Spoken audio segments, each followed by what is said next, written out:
Yang paling membimbangkan kita ialah kes-kes positif COVID-19 ini telah kembali mencatat 2 digit sejak beberapa hari lepas. This is a worrying trend. Kita dalam industri pelancongan ni tak maulah tidak mahu kerajaan melaksanakan kembali lockdown ataupun MCO sekiranya kes-kes COVID-19 ini meningkat dengan mendadak. So dengan itu pihak MTC mengambil langkah proaktif dengan menjalankan kerjasama strategik bersama dengan TriG Technologies bagi penghematan saringan COVID-19. This is a serious case. This is serious business, serious issues that we need to confront. Saya berharaplah semua pihak industri, khususnya penggiat industri pelancongan, dapat menyokong usaha ini secara gus menjayakan aspirasi pelancongan negara.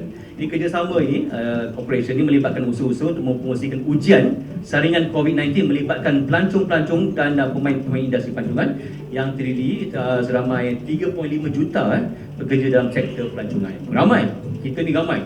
Kalau nak ikutkan syarikat yang bersangkut paut dengan industri pelancongan 640,000. Kalau staffing already 3.5 juta.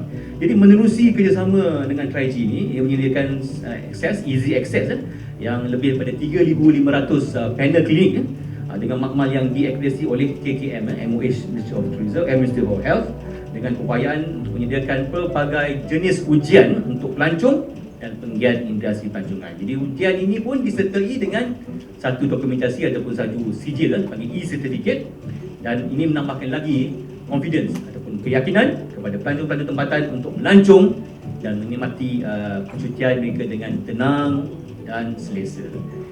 TriG Technology ini adalah satu syarikat yang membekalkan peralatan medical kit kepada MOH. Sebelum ni kita memang tak kenal lah. Sebab kalau tuan-tuan pakai medical kit kita, tuan-tuan dah duduk dalam hospital. Jadi tak perlu pakai medical kit. Jadi tapi di zaman COVID ini tiba-tiba banyak permintaan.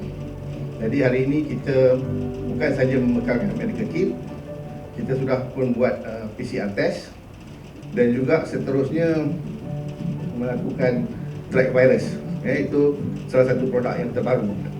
Jadi kita nak memastikan industri ini selamat.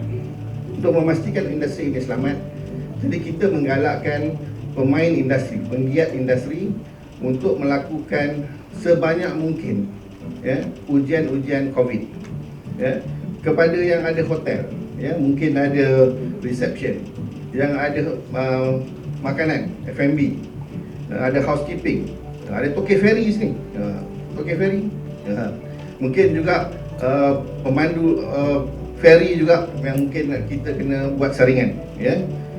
Kita harus memastikan persekitaran pekerja kita selamat. Barulah ada orang pelancong akan datang ke tempat kita. That is something very important. When we are talking about domestic tourism, marilah kita melancong bersama-sama untuk kita membantu sama-sama menjayakan industri pelancongan negara kita, terutamanya domestic tourism. And I always say that kalau kita ada 32 juta penduduk, if we were to ambil setengah saja, 15 juta pun yang pergi melancong, tak payah jauh-jauh, mungkin Putrajaya pergi ke Port Dickson, Putrajaya pergi ke Genting, that will contribute a lot to our industry. Sebab 15 juta tu kalau kita kali dengan spouse dia, dah jadi 30 juta. Kalau anak dia 2 orang lagi, so easily we can get 60 million at any time. But we need to push for that. We need to build up the confidence to all these people supaya melancong dalam negeri, dan melancong dalam negeri adalah selamat. So without further ado, again, I think before I end my speech, sekali lagi tahniah kepada MTC dan juga 3G for the effort taken, and I hope that this will materialize and akan mendapat sambutan baik daripada orang lain.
memastikan tempat kerja dan juga tempat-tempat pelancongan ni selamat.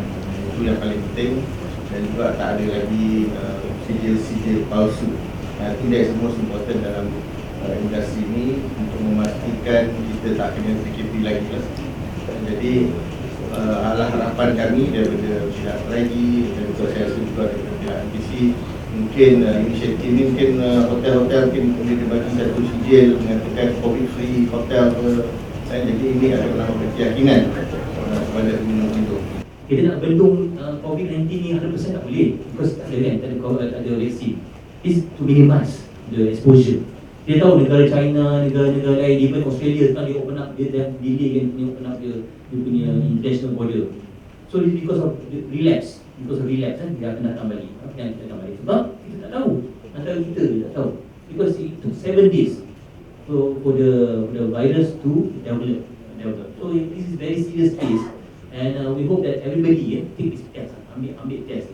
Tak kisahlah kepada but we are concerned about tour guides. These are frontliners, tour guides, travel agents, pemandu boat, ferry. These are they exposed every day, they exposed. So kita risau lah. Dengan itu kita dapatkan ada understanding ni untuk minimize, mengurangkan risiko. Untuk kita pelancongan, definitely we want to see more tourists come. We are struggling very much now. It is a hard time for us. That's why kalau kita sekarang pun kita tak dapat tumpu pada the region and everything, but we want the domestic tourism to boost up. So domestic tourism ni akan selamatkan industri pelancongan kita lah. Kita punya hotel, travel agent, produk mana dan sebagainya. So yang lain tu in term of make it compulsory ataupun semua itu bergantung pada pihak kerajaan. Kita sekali bila kita bercakap tentang KM, kita kalau Kementerian Pelancongan, we want more people to come, but we are not going to tolerate with the safety and everything. Kesihatan dan sebagainya. Okay. Untuk kos, kita hanya boleh bagi satu kos yang average cost, kerana ini bergantung kepada panel klinik. Ada kalau panel klinik yang mahal, dia mungkin akan mencecah ke RM80, yang murah akan mencecah ke RM60 saja. Tetapi di bawah guideline NPH, sekiranya rakyat Malaysia nak buat test ni pergi ke klinik kerajaan, kalau tak salah saya boleh confirm ada RM30. Ini Malaysian dia subsidi. Untuk test yang tuan-tuan tengok tadi tu, okay, ini menentukan bahawa tidak ada virus tu dalam masa 14 hari. Tapi bila dia keluar jumpa orang lain, ini dia panggil exposure risk. Exposure risk. Yang ini yang paling kita takut ni exposure risk lah. Tetapi apa yang kita nak kan adalah kalau tuan-tuan satu auditorium ni 100 orang, semua orang dah buat test ni, kita bersenang hati dah masuk auditorium ni sebab semua orang tak ada. Itu yang kita nak war-warkan di sini. Iaitu industri ni memerlukan satu booster supaya bila kita orang masuk hotel ni kata, ini pekerja-pekerja dia semua dah disaring. Jadi saya boleh kongsikan sedikit yang saya kata tadi, kita pun ada konglomerat yang ambil test ni dengan kita. Mereka ni berbeza dalam industri tertentu. Ada yang menentukan setiap 14 hari. Ada yang nak buat 30 hari. Bergantung kepada exposure dia tadi. Jadi macam saya kata tadi, yang paling penting dalam yang saya nampak industri tourism ni, yang mana yang ada kontak dengan orang yang baru, dan turis baru. Sebab kita tak tahu apakah keadaan turis yang masuk ke dalam hotel kita contohnya. Jadi kalau receptionist tu, kalau boleh setiap 14 hari pun boleh juga. Kalau tiap hari dia akan jumpa orang baru. Tapi kalau dia duduk kat belakang, mungkin tidak ada keperluan. Jadi ini industri akan menentukan. Tetapi kalau kita ikut secara teknikalnya, virus ini berada di dalam badan kita selama 7 hari sebelum simptom itu keluar. Ini yang susah sikit virus ni. Kalau virus lain ni senang, ni kena batuk, mungkin tu tahu. Tetapi virus ni sudah berada di dalam badan kita selama 7 hari, 5-7 hari baru dia menunjukkan simptom. Tetapi kalau antibody tuan-tuan kuat, 14 hari pun tak takut. Ini yang menjadikan yang tidak bersimptom. Ini jadi menyebabkan virus ni sejauh ini tak ada lagi jawapan untuk vaksin. Kerana dia boleh duduk dalam badan kita selama 7 hari sebelum badan kita lemah dan menunjukkan simptom. Tetapi kalau tuan-tuan badan tuan-tuan kuat, selepas 7 hari pun tak dapat. Itu yang menyebabkan pihak KKM recommend untuk buat PCR test, iaitu lebih spesifik. CJ macam saya kata tadi, dia validity bukan berkenaan dengan CJ, validity berkenaan dengan test tadi, 14 hari ataupun 30 hari, bergantung kepada industri. Kalau katakan syarikat tu dia kata setiap 14 hari dia buat, selepas 14 hari yang dulu tak kira. Jadi ini sebenarnya lebih kepada industri lah. Kalau katakan industri tourism hari ni, Dato' kena buat untuk semua frontliner nak buat 14 hari. Ini bergantung pada usaha daripada MTC dan juga kepada kementerian. Inilah SOP yang mungkin patut dibincangkan oleh industri itu sendiri.